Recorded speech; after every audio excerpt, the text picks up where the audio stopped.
சாம்பார் சாதம், ரசம் சாதம், தயிர் சாதத்துக்கெல்லாம் வச்சு சாப்பிட்ற மாதிரி இஞ்சி ஊறுகாய் எப்படி செய்யறதுன்னு பார்க்க போகிறோம். இது செய்யறதும் ரொம்ப ஈஸி. இது சீக்கிரம் கெட்டும் போகாது. 1 மாதம் வரைக்கும் வச்சு சாப்பிட்லாம். வீடியோக்குள்ளே போகிறதுக்கு முன்னாடி எங்கள் சேனலை சப்ஸ்கிரைப் பண்ணாதவங்க மறக்காமல் சப்ஸ்கிரைப் பண்ணிக்கோங்க. வாங்க எப்படி செய்யறதுன்னு பார்ப்போம். அதுக்கு 100 கிராம் இஞ்சி எடுத்து வச்சுருக்கிறேன். இதை தோல் சீவி கட் பண்ணி எடுத்துகிட்டு வந்துடலாம். இதை மாதிரி தோலெல்லாம் செத்திட்டு பெரிய பெரிய துண்டாகவே கட் பண்ணிக்கிங்க. ஏன்னா நம்ம மிக்சியில் தான் அரைக்க போகிறோம்.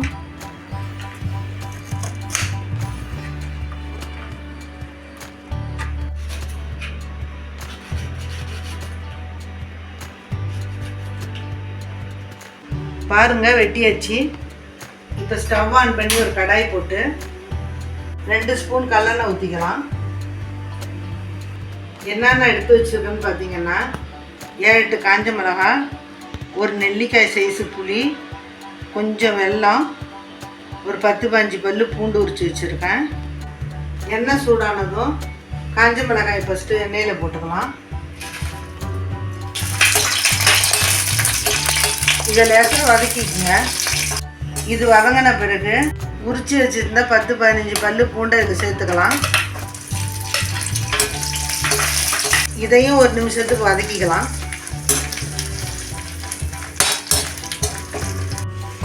இது வதங்கின பிறகு நம்ம கட் பண்ணி வச்சுருக்கிற இஞ்சியே இதில் சேர்த்துக்கலாம்.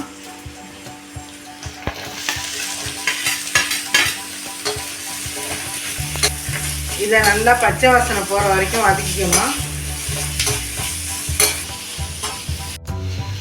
இது ஒரு 5 நிமிஷம் வதங்கினா தான் பச்சை வாசனை எல்லாம் போகும். அதனால் நல்லா வதக்கிக்கங்க.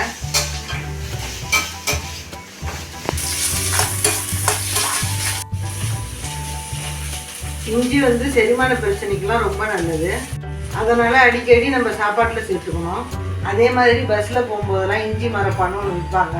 வாமிட் வராமல் இருக்கிறதுக்காக அது எல்லோரும் வாங்கி சாப்பிடுவாங்க. ரொம்ப நல்லாயிருக்கும். யாரெல்லாம் பஸ்ஸில் போகக்குள்ள இந்த மாதிரி வாங்கி சாப்பிட்ருக்கீங்கன்னு சொல்லுங்கள்.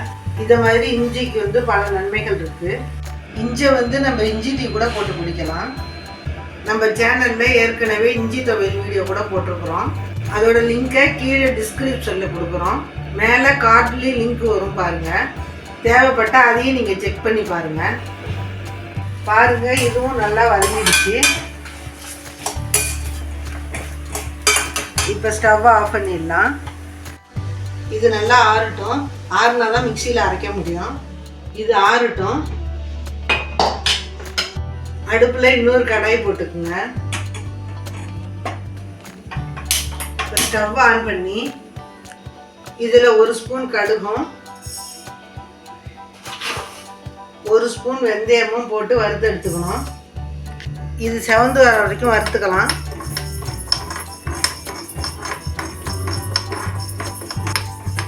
பாருங்கள், செவந்துருச்சு. ஸ்டவ் ஆஃப் பண்ணிடலாம். இதை ஃபஸ்ட்டு மிக்சி ஜாரில் போட்டு பவுடராக அரைச்சி எடுத்துட்டு வரலாம்.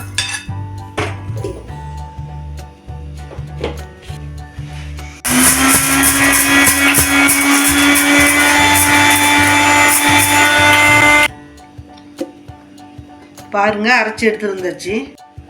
இதை ஒரு தட்டில் கொட்டி வச்சிடலாம். இதே மிக்சியில் வதக்கி வச்சுருந்த இஞ்சியை அரைச்சி எடுத்துட்டு வந்துடலாம்.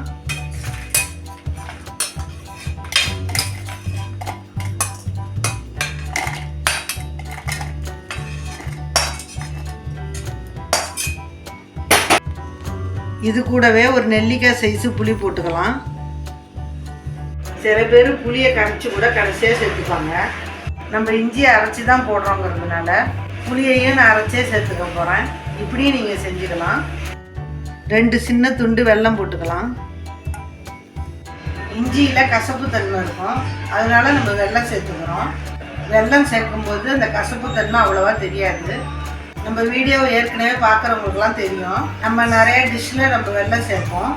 வெல்லம் சேர்க்கும்போது டேஸ்ட்டை தூக்கி கொடுக்கும். அதுக்காக தான். இதில் தேவையான அளவு உப்பு போட்டுக்கணும். நான் 1 ஸ்பூன் போட்டிருக்கேன். இதில் 1/2 டம்ளர் தண்ணி ஊற்றி நல்லா பேஸ்ட்டாக அரைச்சி எடுத்துகிட்டு வந்துடலாம்.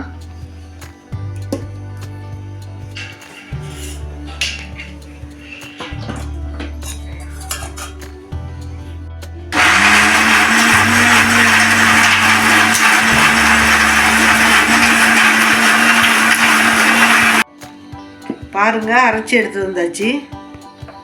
இப்போ அதே கடாயை ஸ்டவ்வில் போட்டு இதில் 2 ஸ்பூன் நல்லெண்ணெயும் 2 ஸ்பூன் கல்லெண்ணெயும் கலந்து ஊற்றிக்குங்க. எண்ணெய் சூடானதும் 1/2 ஸ்பூன் கடுகு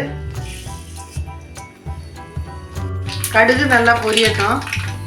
பொரிஞ்சதும் 1/4 ஸ்பூன் பெருங்காயத்தூள் போட்டுக்கணும்.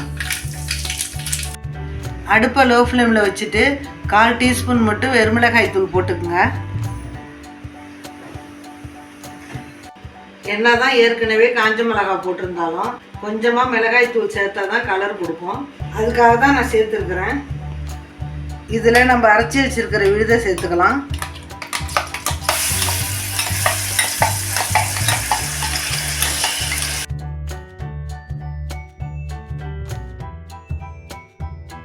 கூடவே நம்ம அரைச்சி வச்சுருந்த கடுகு வெந்தய பவுடரை சேர்த்துக்கலாம்.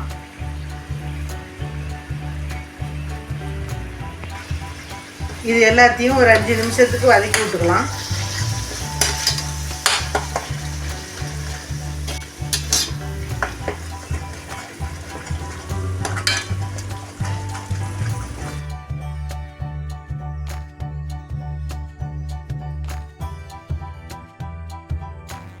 பாருங்க, எண்ணெயெல்லாம் பிரிஞ்சு சூப்பராக வெந்துருச்சு.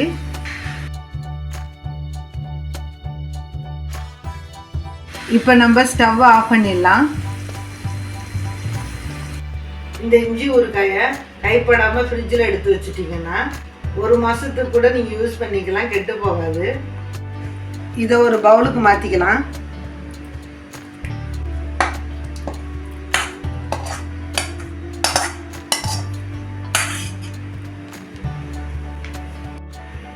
அவ்வளோதான், சூப்பரான இஞ்சி ஊறுகாய் ரெடி ஆயிடுச்சு. இதை நீங்கள் தயிர் சாதம், சாம்பார் சாதம் எதுக்கு வேணாலும் தொட்டு சாப்பிட்லாம். நம்ம இதில் வெல்லம் சேர்த்துக்கிறதுனால கசப்பு ரொம்ப இருக்காது. அதனால் நீங்களும் இதை கண்டிப்பாக செஞ்சு ஸ்டோர் பண்ணி வச்சுக்கலாம். இந்த வீடியோ பிடிச்சிருந்தா லைக் அண்ட் கமெண்ட் பண்ணுங்கள்.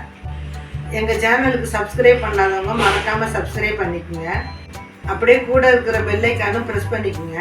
அப்போ தான் நாங்கள் போடக்கூடிய வீடியோலாம் உங்களுக்கு நோட்டிஃபிகேஷனாக வரும். நன்றி, வணக்கம்.